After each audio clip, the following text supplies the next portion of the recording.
This is my newest airgun related acquisition. This is a NIB ACOG tactical 4-power scope. It also comes built into it is a red dot, a small red dot sight. Not really a red dot scope. You can see the orange outside of the lens. That is good for close quarter stuff, and obviously you can use the 4-power scope for longer range. This is a really great scope. It wasn't terribly expensive. It was about $140 on eBay, and that was one of the first problems. I don't know what brand this is or what company made it, because it wasn't listed on the eBay page I bought it from, and there are lots of ACOG replicas on eBay, and so I don't know, I can't tell you where this came from, but from what I've read, almost all ACOG scopes that are made in China are basically the same quality and basically the same thing. They just have different features. This one you can use the red dot like I showed you. It also comes with a peep sight you can screw on in place of the red dot sight. It comes with an alternate mount you can use if you don't want to mount it on a weaver rail like I have. You can mount this on a standard 11mm dovetail scope mount like on any of my other rifles. It also comes with this mount for weaver mounts. This is for the red dot sight. If you choose to take it off, you can still mount it on something else. You can mount it on any other weaver rail if you don't choose to use it on the scope.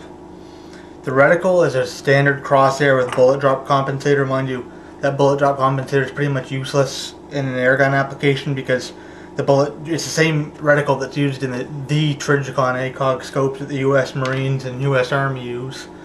And that bullet drop compensator was designed for the 5.56 by 45 NATO rifle round, so obviously it has a lot different ballistics and trajectory than an airgun pellet does.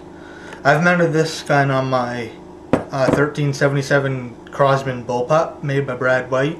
I have a couple other videos of this gun. One of them shows it being fired. And the reason I put it on this gun is very accurate, and I thought it really did deserve a 4-power, at least a 4-power scope on it. But I didn't want it to be something too big, so I wanted something really compact, which the ACOG is a perfect choice for that.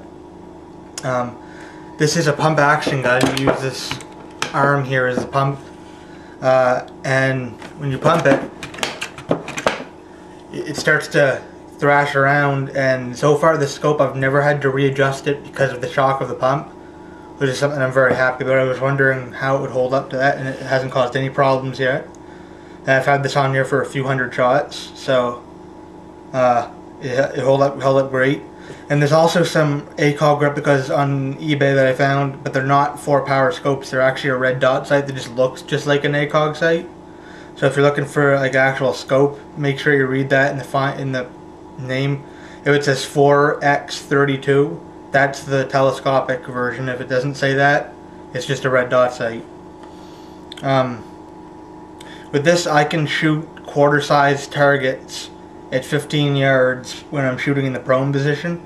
I've never shot this gun off of a rest yet. I don't plan to for this video. In fact, I didn't even do an accuracy test for this video because it's all going to depend on the rifle you put it on. It's not necessarily the scope. But this is probably really good for also airsofters. Like, use the red dot for close quarters stuff, which is also fully adjustable, and use the ACOG for longer range stuff. The ACOG is adjusted by removing these caps and take a standard flathead screwdriver and you turn it. And something that the ACOG comes with, a lot of scopes, like some of my other scopes, like one of my QB78, which I did a video about, it doesn't tell you which way to turn it to go what direction.